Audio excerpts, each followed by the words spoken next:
কৃষ্ণ কৃষ্ণ মাধৱ মাধৱ জয় গুৰু শংকৰ। অধ্যয়ন আৰু গৱেষণা কেন্দ্ৰ অসমৰ পৰা আমি এগৰাকী আজি ব্যক্তিৰ জীৱন আলোকপাত কৰিব বিচাৰিছোঁ। ব্যক্তিগৰাকী হৈছে কলিয়াবৰৰ বয়োজ্যেষ্ঠ বাপ বসন্ত ডেকা বাপ। বসন্ত ডেকা বাপজনাৰ বয়স এতিয়া ৭০ ঊৰ্ধৰ। তেখেতে গোৰে জীৱনটো মহাপুৰুষ কৃপালুগুৰু শ্ৰীমন্ত শংকৰদেৱ আৰু মাধৱদেৱ দুইজনা গুৰুৰ সৃষ্টিৰাজিৰ ওপৰত অধ্যয়ন কৰিছে আৰু বিশেষকৈ তেখেতৰ সকলৰ যি সাংস্কৃতিক অৱদান অসমীয়া জগতখনলৈ, অসমীয়া জনসমাজৰ মাজলৈ, সেই সংস্কৃতি বিশেষকৈ বৰগীতৰ ওপৰত তেখেতে যথেষ্ট ধৰণৰ অধ্যয়নৰ চৰ্চা কৰি সেইসমূহ তেখেতে অতি সুন্দৰভাৱে আমাৰ আগলৈ আগবঢ়াই দিছে। এইজন বয়োজ্যেষ্ঠ বাপ একান্ত সেৱক। মহাপুৰুষ মাধৱ গুৰুজনাই ঘোষাত যি কৈছে, হৰিক বান্ধৱ বুলিয়া যিজনে কৰয় হৰি কীৰ্তন, সমস্ত শাস্ত্ৰৰ তত্ত্বক জানিল, জানা সেহি মহাজন। সঁচাকৈয়ে যিজনে হৰিক প্ৰকৃত বান্ধৱ বুলি জানি হৰি কীৰ্তন কৰে, হৰিৰ প্ৰতি ভকতি কৰি থাকে, তেওঁই সকলো শাস্ত্ৰ জনা হৈ যায় আৰু সেইজনকেই প্ৰকৃত মহাজন বুলি কোৱা হয়, বা আমি জানিব পাৰোঁ যে সেইজনে প্ৰকৃত মহাজন।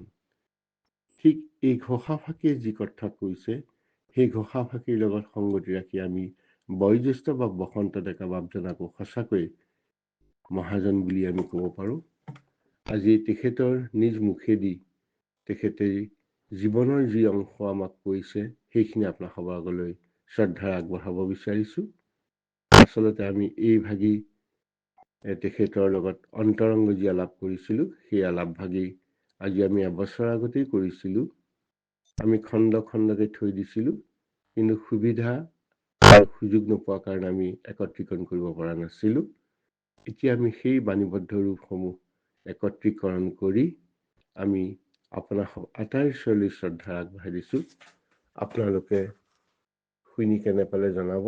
আহক আমি তেখেতৰ শ্ৰীমুখেদি কোৱা কথাখিনি, নিজৰ জীৱনৰ ওপৰত কোৱা কথাখিনি শুনো। আহক। কৃষ্ণ কৃষ্ণ মাধৱ মাধৱ। মৰিগাঁও জিলাত জন্ম নহয়? হয়। মৰিগাঁও টাউনতে নে? টাউনত নহয়, এইখন আমাৰ এই বঙালধাৰা বুলি কয়, ধৰমপুৰ যে। বঙালধাৰা, ধৰমপুৰ। হয় হয়, ধৰমপুৰ। এই সেই বঙালধাৰা গাঁওখনৰ নাম বঙালধাৰা, ৰেল ষ্টেচনটো ধৰমপুৰ। ধৰমপুৰ। হয়।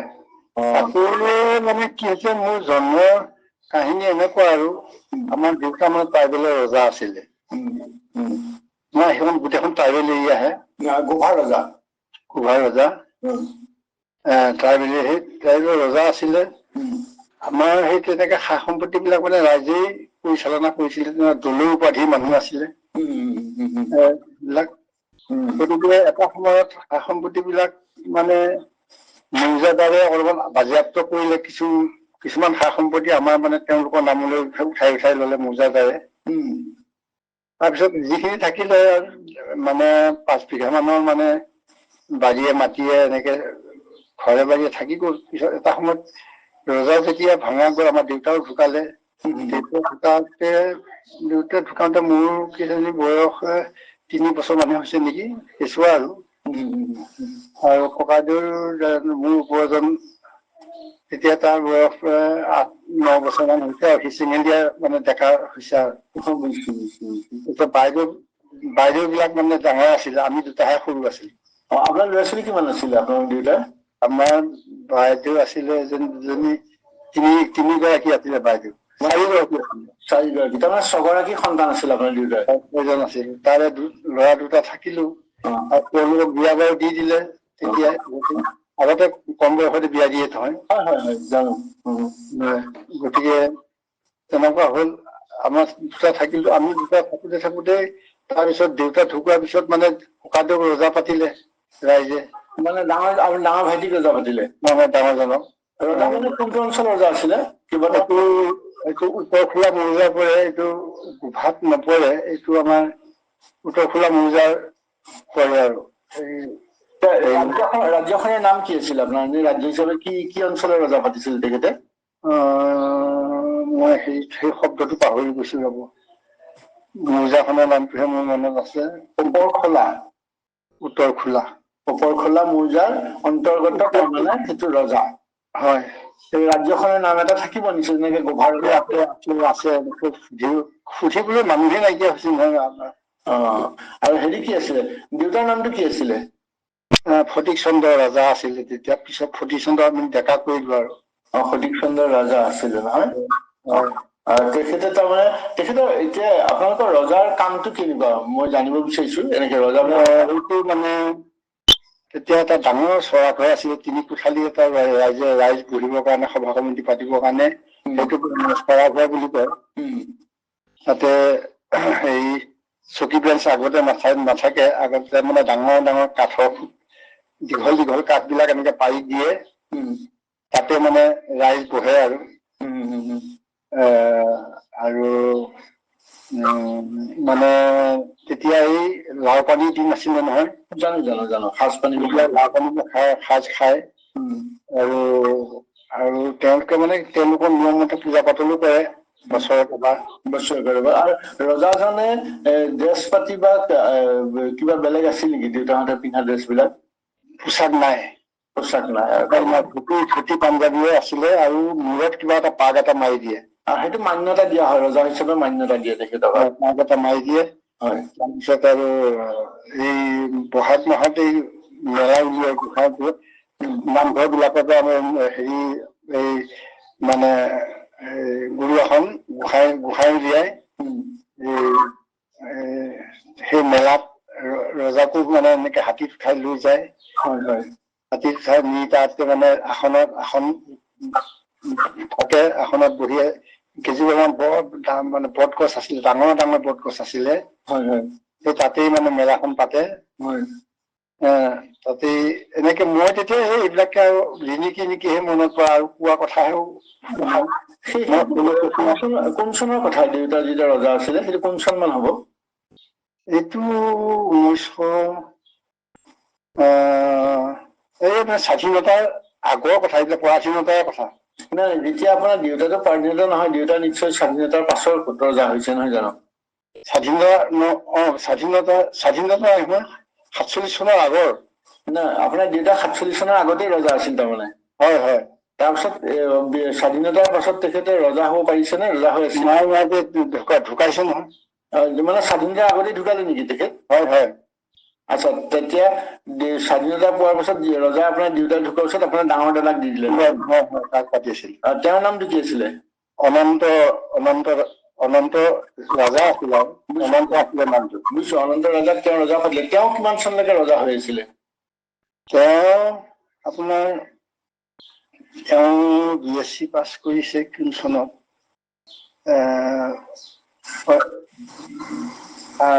ISc পাছ কৰিছে, তেতিয়া ISc আছিলে। ISc আছিলে, হয় হয়, এবছৰীয়া। হয়, এবছৰীয়া। ISc পাছ কৰিছে আপোনাৰ 50 চন মানত তেওঁ 50 এনেকুৱা সঠিককে ক'ব নোৱাৰিম এতিয়া, এইবিলাক পাহৰি যোৱা এইটো। হয়, পাহৰি যোৱা তাৰমানে মোৰো কিছু আছে। আপুনি মনত ধৰক আপোনাৰ 50 চনৰ ভিতৰত ISc পাছ কৰিছে, তেতিয়া তেওঁ ৰজা হৈ আছে আৰু নহয় জানো? হয়। ৰজা হৈছে, আৰু ৰজা হোৱাৰ লগে লগে তেওঁলোকে এনেই মাটি বাৰী খাত পাত বিলাক থাকে চাগে নিজৰ নামত? এইবিলাক আছিলে, কিন্তু বহুত মাটি মানে হেৰি হৈ গ'ল, নিলাম চিলাম হৈ গ'ল। কাৰণ খাজনা পাতি দিয়া নাছিলে এই দলৈয়ে। আৰু চিলিং এক্সিছত পৰিলেতো এনেকুৱা হৈছিলে। তাৰপিছত যিখিনি থাকি গ'ল আৰু অৱশিষ্ট, সেয়া মানে শেষত মই ককাইদেউক মানে ভিনদেউহঁতে লৈ গ'লগৈ পঢ়াবৰ কাৰণে। লৈ গ'লে তেওঁ তাতে পঢ়ি মৰিগাঁও দন্দুৱাতে ভিনদেউহঁতৰ ঘৰ আছিলে, তাতে ককাইদেউক নি পেলাই পঢ়ালে কৰালে। মই ইয়াত বঙালধৰা গাঁৱতে মানে এই পেহীদেউ এগৰাকী আছিলে, তেওঁ মোক 3.5 বছৰ 4 বছৰ বয়সৰ পৰা মানে ডাঙৰ দীঘল কৰি মাৰ চাৰ খুৱাই পেলাই ভাতৰ মাৰ বিলাক খুব খুৱাইছিলে মোক। হয় হয়, সেইটো মানে খুব আমিও খাইছিলো। সেইটো মানে মাৰটোত মানে যথেষ্ট প্ৰটিন থাকে, কাৰ্বহাইড্ৰেট থাকে, এইটো খালে মানে শৰীৰৰ কাৰণে ভাল। মোৰ মানে এবাতি সেই কাঁহৰ বাতিয়ে ডাঙৰ বাতিয়ে এবাতি মাৰ থৈ দিয়ে। এই মাৰ ভাত আৰু পানী দিয়া ভাত এই দুটাই মানে আছিলে আৰু। হয় হয়, কাৰণ অৰ্থনৈতিকভাৱে অনগ্ৰসৰ সেইবিলাক খাই কিন্তু তেনেকে কৃষ্ণ আৰু তেনেকে আপুনি ধৰক আপোনাৰ যেতিয়া দাদাৰ যেতিয়া পঢ়িবলৈ গুচি গ'ল ৰাজভাৰটো দি থৈ গ'ল, কাকো দি থৈ নগ'ল আৰু নহয় জানো? হয় হয়, তেতিয়া মানে এই 2 বছৰমান মাটি কৰি আনি পেলাই ৰজা পাতিছিলে। সি যেতিয়া দণ্ডুৱাত থাকে সিও এইবিলাক ভাল নাপায়। তাৰপিছত আৰু সিও নহা হ'ল আৰু। তাৰপিছত লাহে লাহে ৰাইজৰ মানে সেইটো হেৰি গ'ল। আমাৰ ঘৰৰ পৰা মানে কাঁহ চাহ এই ঢোল ডগৰ যিবিলাক আছিলে অস্ত্ৰ শস্ত্ৰ, এই বাৰু খেলে নহয়, ভাল তৰোৱাল এইবিলাক আছিলে। আমাৰ চোতালতে বাৰু খেলে। মানে কি খেল আছিলে শুনিছো নামটো নাজানো। বাৰু খেলে মানে গোটেই আমাৰ চোতালখন মানে পানী দি বোকা কৰি লয়। হয় হয়, তাত মানে এই ৰজাৰ ঘৰত সেই এসপ্তাহ মানে পুৰা একে বিভিন্ন গাঁৱৰ পৰা আহি পেলাই এই এচাৰি লৈ মানে একদম ঢোল বজাব আৰু ঘূৰি ঘূৰি নাচিব, নাচি আৰু কোনোবা সময়ত মানে এচাৰিৰে এনেকে কোব মাৰি দিয়ে, তাৰপৰা পিঠি চিঠি লাগিলে পিঠি ফালি যায়। আৰু লাও পানী খাই থাকে। তেনেকুৱা আছিলে। কুকুৰা যুঁজ হয়, আগতে কণী যুঁজ হয় আমাৰ এই চৰা ঘৰতে। লোক সংস্কৃতি আৰু লোক সংস্কৃতি হয় হয় হয় হয়, সেইবিলাক মানে আছিলে আৰু তেতিয়া ৰজাৰ ঘৰৰ বাটচৰাত বা পদূলিত হয় আৰু এইবিলাক আৰু। হয়। নাই, সেইটো যিটো মানে চৰা ঘৰ আছিলে বাৰু, এইটো বৰ দীঘল ডাঙৰ এটাকে সভা-সমিতি হয় তাতে। হয় হয়, মুকলি আৰু সেই তাতে সেই কুকুৰা যুঁজ আৰু হেৰি কণী যুঁজ মানে বহাগ মাহত বেছিকে হয়। বহাগত আৰু মাঘৰ মাহত এই দুইটা বছৰত দুবাৰ কৰে এইবিলাক। আৰু তেওঁলোকৰ উপাস্য দেৱতা হিচাপে তেওঁলোকৰ সমাজত কাক লৈছিলে? এনেই আপোনালোকৰ যিটো লালুং সম্প্ৰদায় বুলি কয় নহয় জানো? লালুঙে, হয় হয়, লালুঙৰ উপাস্য দেৱতা কোন আছিলে? উপাস্য দেৱতাটো মই নাজানো কি কৰে তেতিয়া। মই চূড়াকান্তিহে কোনোবা ঘূৰি ফুৰা ল'ৰাহে। কিন্তু ফুট সেন্দুৰ কিহৰ বা পিন্ধাই এইবিলাক মানে বছৰত এবাৰ গোটেই এইবিলাক চাফা কৰে, চাফ চিকুণ কৰে, আকৌ ধুই পখালি সেন্দুৰৰ ফুট চুট পিন্ধাই পেলাই মানে সেই অস্ত্ৰ শস্ত্ৰ ঢোল বাৰু গোটেইবিলাক সকলোকে শুদ্ধ কৰে আৰু মানে কিবা ফুট সেন্দুৰ লগাই এনেকে কৰি গতানুগতিক এটা নিয়ম আছিলে আৰু তেনেকুৱা। হয় হয় হয়, সেইটো হ'ল বহাগ মাহত কৰে এইটো। বহাগত কৰে, নতুন বছৰ বুলি। হয় হয় হয়, আৰু এটা অনুষ্ঠান আছিলে, শনি খেদা বুলি পেলাই এটা অনুষ্ঠান আছিলে। কি খেদা? শনি। হয়, এই যে 12টা হেৰি দিন আছিলে সপ্তাহটো, শনিবাৰটো তাৰে বছৰৰ এটা শনিবাৰত কি কয়, এমাহ মানৰ আগতে কলৰ থোকবিলাক কাটি কুটি আনি পেলাই আমাৰ ইয়াতে মানে গাঁতৰ ভিতৰত সোমাই জাক দি কলবিলাক পকাই বহুত থোকে থোকে কল আনে। সেই শনি খেদাটোত মানে এই তেখেতসকলে মানে সেই বাৰু খেলি খেলি গোটেই গাঁওখনত মানে ঘূৰে ৰাস্তাই নাচি বাগি এইবিলাক শনি খেদা বুলি কয়। এইবিলাক মানে আচল লোক সংস্কৃতি বিলাক মানে সংস্কৃতি হিচাপে বৰ ৰিচ বুলি ক'ব পাৰি, গম পাইছে নাই? হয়, মানে এইটো আচলতে এই কথাবিলাকৰ বৈজ্ঞানিক ভিত্তি কি আছে বেলেগ কথা, কিন্তু মানুহৰ মাজত মিলা প্ৰীতি কৰা আৰু এটা আপোনাৰ ৰাজকীয় হিচাপে ৰজাজনক মৰ্যাদা দিয়া, এই কথাবিলাকৰ লগত সন্নিৱিষ্ট হৈছে। গোটেই অনুষ্ঠান বিলাক সেই কিন্তু আমাৰ ঘৰখনক কেন্দ্ৰ কৰিয়ে, তাৰমানে ৰজা ঘৰৰ পৰাই কেন্দ্ৰ কৰি আৰম্ভণি ইয়াৰ পৰা কৰে আৰু সামৰণি ইয়াতে কৰেহি। ঘূৰি পকি আহি সেইটো মান্যতা দিয়া হয়, ৰজাক মান্যতা দিয়া আচলতে। হয় হয় হয়, ভাল লাগে। মই এই কথাবিলাক শুনি পাওঁ, গোভা ৰজাৰ ডিটেইলছটো একো নাজানো। হয়, নাই ভাল লাগে এই কথাটো, তেনেকুৱা ধৰণে ভাল লাগে অলপ বস্তুবিলাকো। আৰু তাৰপিছত আপুনি আৰু ওলাই গুচি আহিব লগা হ'ল তাৰপৰা, নহয় জানো? তাৰপিছতে মই সেই পেহিদেউহঁতৰ তাতে থাকিয়ে পৰিয়াল খাবলৈ কাৰো মানে হেৰিয়ে নাই, গতিকে মই আৰু এই কাপোৰ কানি মই 12 বছৰলৈকে পেণ্ট পিন্ধাই নাই। তাৰপিছত কিবাকে কোনোবা এটা হাফ পেণ্ট কিনি দিলে। আগতে আকৌ অন্য কাপোৰ নাই নহয়, খাকী কাপোৰহে আছিলে। খাকী কাপোৰ, হয় খাকী কাপোৰ, খাকী কাপোৰ হাফ পেণ্ট সেই এটা পেনেৰে মানে কেইবছৰ পিন্ধিব লাগে। বেছি মই বহুত তলতে ওলমি তাত বহি ওলাই সেই তেনেকে কৰি অলপ আপুনি পঢ়া শুনা ক'ত আৰম্ভ কৰিছিলে? পঢ়া শুনা মানে সেই গাঁৱতে পঢ়া শুনা মানে বহুত ডাঙৰ হওঁতে পেহী ঘৰত নেকি? পেহী ঘৰতে আছো। পেহী ঘৰতে আৰম্ভ কৰিলে পঢ়া শুনাটো? হয়, মানে ৰাইজে কোনে কেনেকে নাম লগাই দিছেগৈ, ডাঙৰ হওঁতে নাম লগাইছেগৈ। মানে মনততো ডাঙৰ আৰু একেবাৰে তেতিয়া LP স্কুলত নাম লগাই দিছেগে। গাঁৱৰ পেহীহঁতৰ গাঁৱৰ স্কুলতো নাম লগাই দিছে। এখন বঙালঘৰ LP স্কুল আছিলে। বঙালধৰা মানে এখন হেৰি আপোনাৰ দেউতাৰ গাঁৱত নেকি? হয়, হয়। তাৰমানে সেই পেহী গৰাকী মানে সেই গাঁৱতে পঢ়িছিলে। তেওঁলোকেও মানে তেওঁৰো ল'ৰা পাঁচজন হৈছিলে। ডাঙৰজনে প্ৰথম বিয়া কৰিছে। তাৰপিছত তেওঁলোকৰ মস্ত পৰিয়াল আৰু মোৰ খাবলৈ হ'ল, মই পঢ়িবলৈ একো চাকি লেম্প একো নাপাওঁ। এনেকে আকৌ পঢ়ি থাকিলেও মানে কামত লগাই থাকে। গতিকে ধূলিৰ ভিতৰত সোমাই পেলাই পঢ়িব লাগে। ধানৰ ধূলি যেতিয়া সোমাই যাওঁ তেতিয়া দেখা নাপায় নহয় কোনেও। আকৌ কিতাপ লৈ পেলাই ধূলিটোত যেন তেনে সোমাই লৈ তাতে পঢ়ি থাকো। আকৌ দেখাৰ লগে লগে আৰু কাম আৰম্ভ কৰিলে, যা আমুকত যা, এইটো কৰ সেইটো কৰ। সেইটোৱে গাঁৱৰ যিটো পৰিৱেশ আৰু সেইটোৱে কথা আৰু।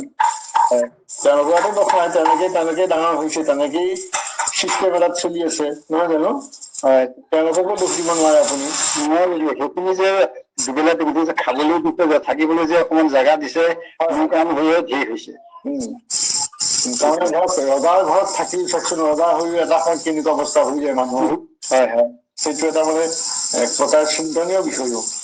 হয়, আৰু তাৰপিছত মানে মাও সেই দেউতা ঢুকোৱাৰ পিছত মাও মানে ক'ৰবালৈ গুচি গ'লগৈ, কাৰণ ঘৰত কোনোৱে নাই নহয়। দেউতা নাইকিয়া হোৱাৰ পিছত মানে মোৰ ককাইদেউ তেনে সৰু হৈ আছে, মইতো কেঁচুৱাই। আপোনালোকক এৰি গুচি গ'ল আৰু?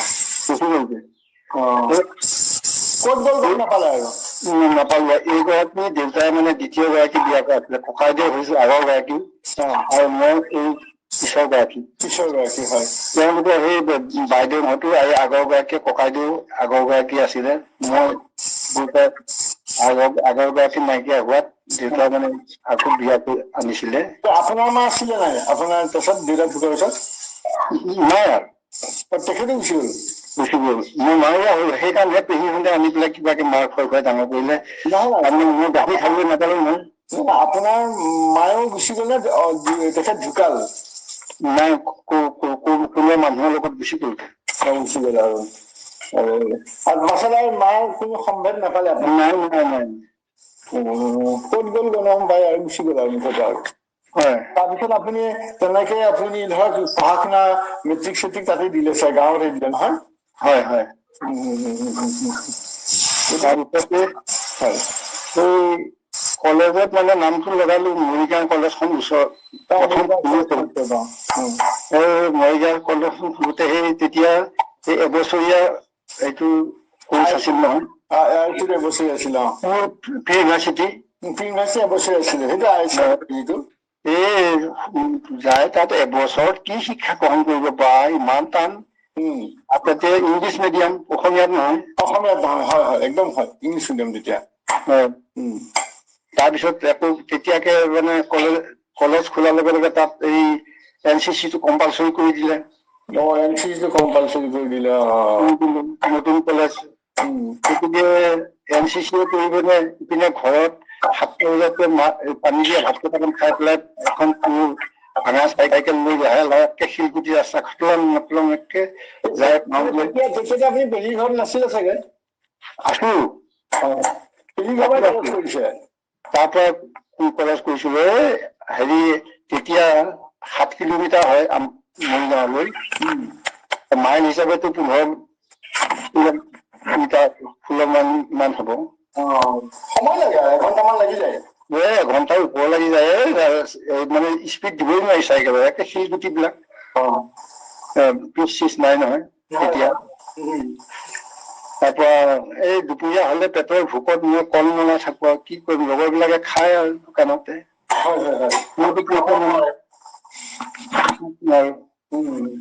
আকৌ তেনেকে একে হাবা থুই খাই আহি কিবাকে আহি আকৌ সন্ধিয়া ঘৰ পাওঁহি, আকৌ মানে সেই ৰাতিহে খাবলৈ পাওঁ। এই বহুত বহুত মানে সংগ্ৰামৰ মাজেদি আপুনি ডাঙৰ দীঘল হব লগা হৈছে। তেতিয়া মই LP স্কুলত যেতিয়া 2য় শ্ৰেণীত পঢ়ি পাইছো, মই প্ৰথম খ মানৰ ল'ৰা ছোৱালী বিলাকক আকৌ টিউচন ল'ব লগা হৈছে। সেইকণ সুবিধা পাইছো, যোনটো মানুহে মাতি নি পেলাই মানে টিউচন দি আছে। কিবা এটা দিয়াৰ পইচা সামান্য 5 টকা 10 টকা কিবা এটা দিয়ে তেতিয়া। সেইটোৱে বেছি নহয় আৰু। হয়। এনেকে গৈ গৈ কিবাকে মেট্ৰিকটো পাছ কৰিলো। মেট্ৰিক পাছ কৰা মানে এবাৰ দিলো, দুবাৰলৈকে মই দিছো। তাৰপিছত মই নোৱাৰো আৰু দিবলৈ আৰু। তেনেকুৱাতে মানে জাগীৰোডত মোৰ পেহীদেউৰ ল'ৰা এজন আছিলে, তেওঁ জাগীৰোড হাইস্কুলত চাকৰি কৰিছিলে, শিক্ষকৰ চাকৰি। সি মোক লৈ আহিলে দোকান এখন জাগীৰোডত, এই মানে 24 ঘণ্টা যে জাগীৰোডখন খোলা থাকে যে বাছৰ কাৰণে, বাছত মানে ৰাতি দিন খোলা থাকে যে, এই তাতে মানে মোক এটা ঘুমটি দি পেলাই দোকান এখন, তেতিয়া 700 টকাৰে দোকানখন খুলিছিলো। তাৰমানে হেৰি এই আপুনি কলেজত পঢ়ি থাকোতে নে হাইস্কুলত থাকোতে? নাই, তেতিয়া মেট্ৰিক পাছ কৰাই নাই মই। হাইস্কুলত পঢ়ি আছে আৰু? পঢ়ি আছিলো। এই যে মেট্ৰিক এবাৰ দুবাৰ যে ফেইল কৰিলো, তাৰপিছত মোৰ মানে হেৰি নাই, সা সুবিধা একোৱেই নাই। মই কেতিয়া পাছ কৰিম, কি কৰিম, এইবিলাক একো ভাবিবই নোৱাৰো। তাৰপিছত মানে তাতে সুবিধাটো দিয়াৰ কাৰণে মই এই ঘুমটিতে পাণ দোকান আৰম্ভ কৰিলো। জাগীৰোড টাউনত নেকি এইটো? জাগীৰোড টাউনতে, একে ষ্টেণ্ডতে, বাছ ষ্টেণ্ডত। ASTC বাছ ষ্টেণ্ড আছিল তেতিয়া? হয়, ASTC। হয়। তাতে দোকানত থাকি বৰ কষ্ট, একদম ৰাতিপুৱাই ওলাই যাওঁ, ৰাতি 10টা 11টাত মানে দোকান বন্ধ কৰি আহিব লাগে। ৰাতি থাকেতো? হয়। তাৰপিছতে এনেকে তাতে থাকি প্ৰায় তাতে থাকি তাতে 2 বছৰ মানৰ পিছত আকৌ মেট্ৰিক পৰীক্ষা দিলো। তাৰ শিক্ষক দুজন মানে মোক সদায় এপ্ৰচ কৰি থাকে, তই অকল দোকান দি থাকিলে নহব, তই মেট্ৰিকটো পাছ কৰিব লাগিব। কেনেকে কৰিম মই এতিয়া মেট্ৰিক পাছ? তাৰপিছত সিহঁতে কলে, এদিন কলে যে হেৰি কৰ, তই ঘৰলৈ যায় এদিন, যাই পেলাই তোৰ পঢ়া শুনা কাগজ পত্ৰ বিলাক, বহি চহী বিলাক লৈ আহ, পঢ়া শুনা কৰিবি দোকানতে। দোকানত পঢ়িবলৈ ক'ত সুবিধা আছে, সুবিধা নাই নহয়। তাতে আমি বস্তুখিনি পঢ়িব পাৰিবি নহয়। মাষ্টৰ নেকি সেইবিলাক? সেই হাইস্কুলৰ শিক্ষক তেওঁলোকে দুপৰীয়া লেজাৰত আহে, মোক দোকানখনৰ পৰা আজৰি কৰি দিয়ে, তই অকণমান মোক চাইকেল লৈ অকণ ফুৰি আহ। কলে পঠিয়াই দিয়ে দোকানখন আজৰি কৰি? অলপ ফুৰি চাকি আহিবলৈ দিয়ে। মানে এই যে ৰাতিপুৱা যে মই দোকানত বহি থাকো, তাৰ অসমীয়া ল'ৰা সোমাইছে, সিহঁতৰ মানে সেইটো এটা অনুকম্পা, মানে ল'ৰাটো ইমান শাস্তি খাই আছে। এজন নেপালী আছিলে, এজন বেংগলী আছিলে। শিক্ষক হয়। এই নেপালী শিক্ষকজন সংস্কৃত পঢ়ায়, আৰু এখেতে মানে ইংৰাজী শিকায়। তাৰপিছত আৰু মোক তেওঁলোকে হেৰি কৰি বহী কিতাপ বিলাক মই এদিন আহি পেলাই ঘৰৰ পৰা লৈ গলো।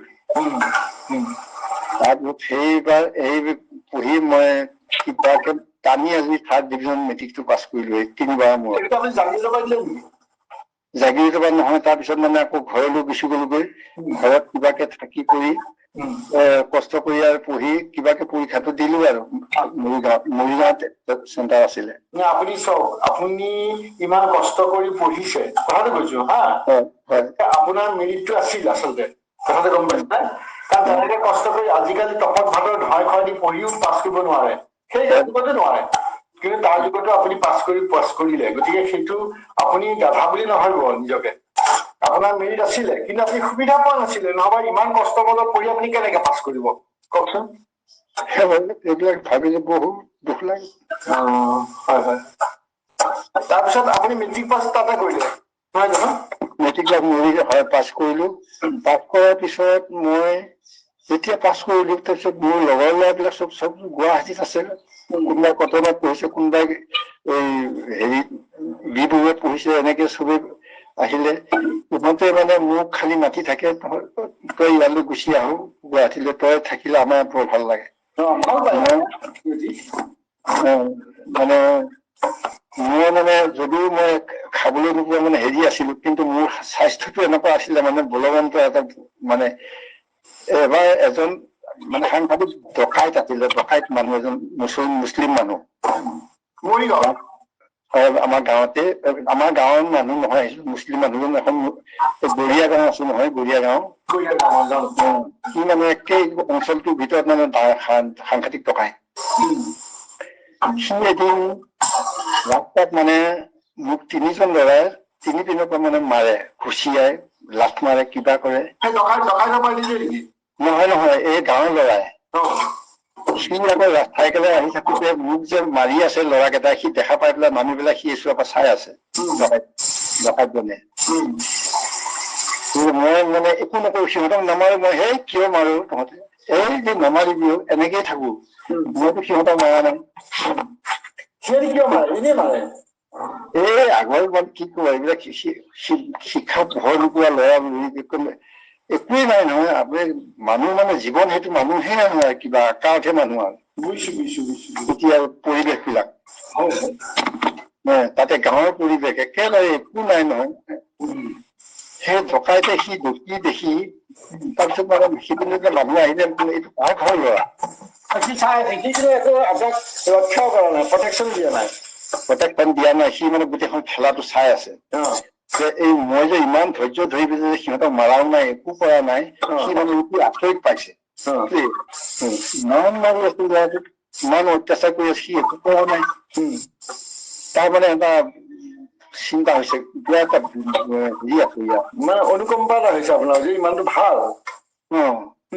তাৰপিছত মানুহক সুধিলে, এইটো কাৰ ঘৰৰ ল'ৰা, এনেকুৱা ল'ৰাটো এনেকুৱা আমি এতিয়ালৈকে দেখা নাই, ইমান সময় মাৰি আছে, হেৰিয়া কৰি আছে, একো কৰা নাই। ৰজা ঘৰৰ ল'ৰা, ৰজা ঘৰত মানুহ কোনো নাই, ল'ৰাটো কেনেকে আছে, পুতেকহঁতৰ লগত আছে। সি মানে মানুহক কৈ গৈছে যে ৰজাৰ ল'ৰা যে ৰজাৰ ল'ৰা, তাৰ কিমান সহ্য আছে। মানুহৰ আগত কৈছে যে মই জীৱনত ভাল শিক্ষা পাইছো দেই আজি। ময়ো এটা ডকাইত, কিন্তু মোৰ ডকাইত হলেও আজি মোৰ অন্তৰখনে মানে বহুত শান্তি পাইছো। এতিয়াও যে মানে ভাল মানুহ যে আছে, ল'ৰাবিলাকৰ ভিতৰত যে ভাল ল'ৰা এটা আছে। এই পিছত মোক মানুহ বিলাকে কৈছে আৰু নাই নিয়া। সি গুচি গল আৰু সি মানে অনুসন্ধান কৰি পালে যে আমুকৰ ঘৰৰ ল'ৰা। এটা ৰজা ল'ৰা, সি ইমান ধৈৰ্য ধৰি আছে, ইমান মাৰা শিক্ষা কৰাৰ পিছত সেই এটা অনুভৱ লৈ গল আৰু সি। কৃষ্ণ। তাৰপিছত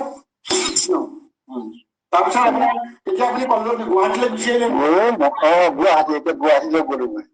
গুৱাহাটীত গৈ প্ৰথমতে অচুকা ৰেষ্টুৰেণ্টখন, মানে অসমীয়া মানুহৰ প্ৰথম ৰেষ্টুৰেণ্ট আছিলে তেতিয়া,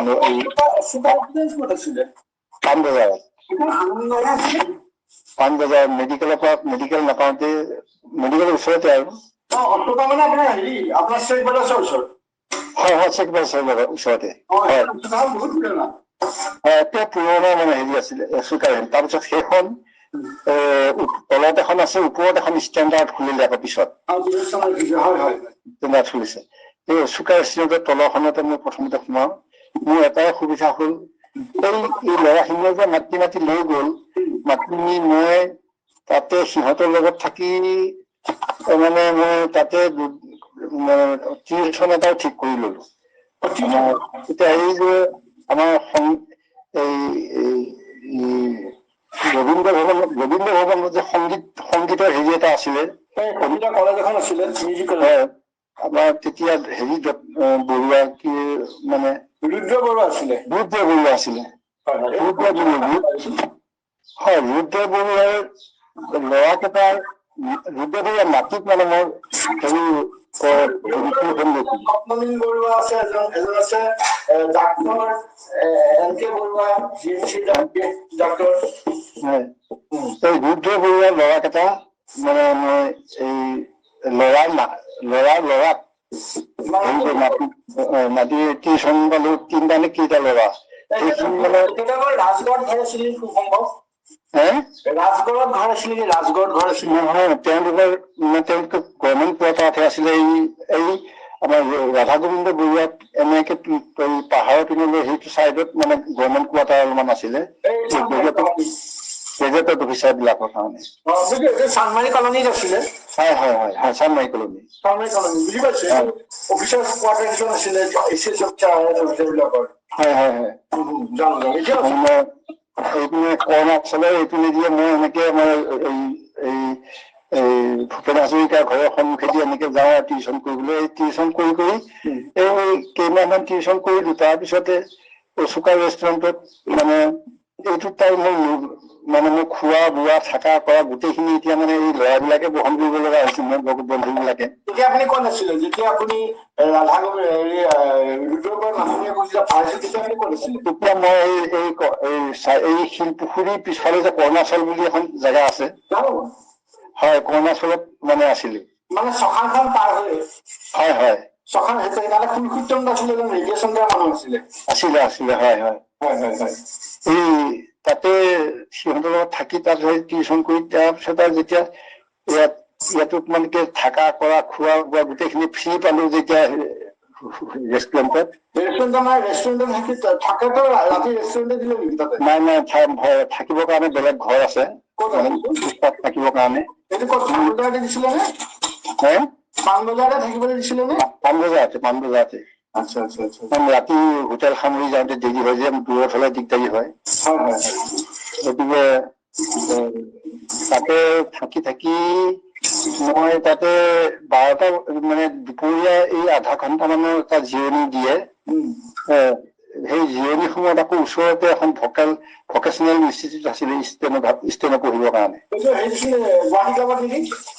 গুৱাহাটী ক্লাবত নহয়, এইটো এই পাণবজাৰতে বেংগলী মানুহে খুলিছিলে। তাতে ইউনিভাৰ্চিটিৰ পৰা ল'ৰাবিলাকে ষ্টেনত শিকিবলৈ যায়, মই আৰু তাতে শিকিবলৈ আহো।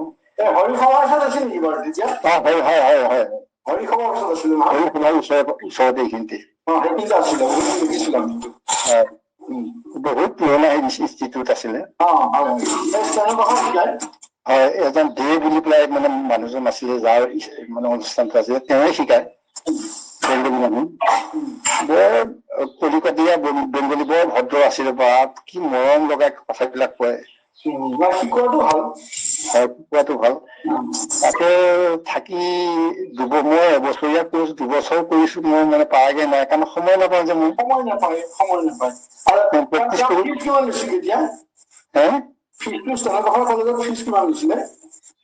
তাতে ফিজ 40 টকা 40 টকামানকে লৈছিলে ফিজ।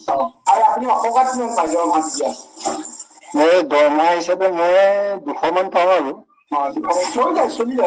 চলি যায়, থাকা কৰা খোৱা বোৱা ফ্ৰী হৈ গ'ল যে মোৰ। আৰু 40 টকা ফিজ দিলে আপুনি 2 বছৰ কৰিলে, ষ্টেনগ্ৰাফাৰটো শিকি ল'লে সম্পূৰ্ণৰূপে, আয়ত্ব কৰিলে। আয়ত্ব হ'ল। তাৰপিছত তাতে পঢ়ি থাকোতে শেষৰ পিনে এই তেতিয়া দিনত 450 মানে আমাক স্কলাৰশ্বিপ এটা দিছিলে। এইবিলাক মোৰ পুৰণি কথা।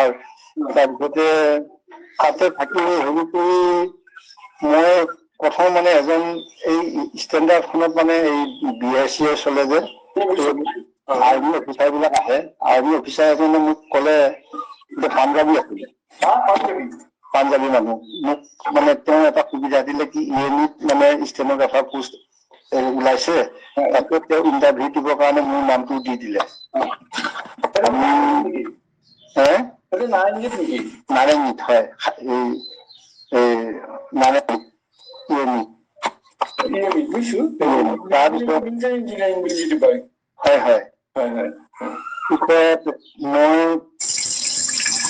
আমি 4জন মানে পৰীক্ষা দিছিলো। তাৰপিছত আমি 2জন পাছ হলো। 2জন পাছ হোৱাতে ৰিক্ৰুটিং অফিচাৰটো আছিলে মানে আছিলে বেংগলী আছিলে, আৰু ইজন মই অসমীয়া এজনে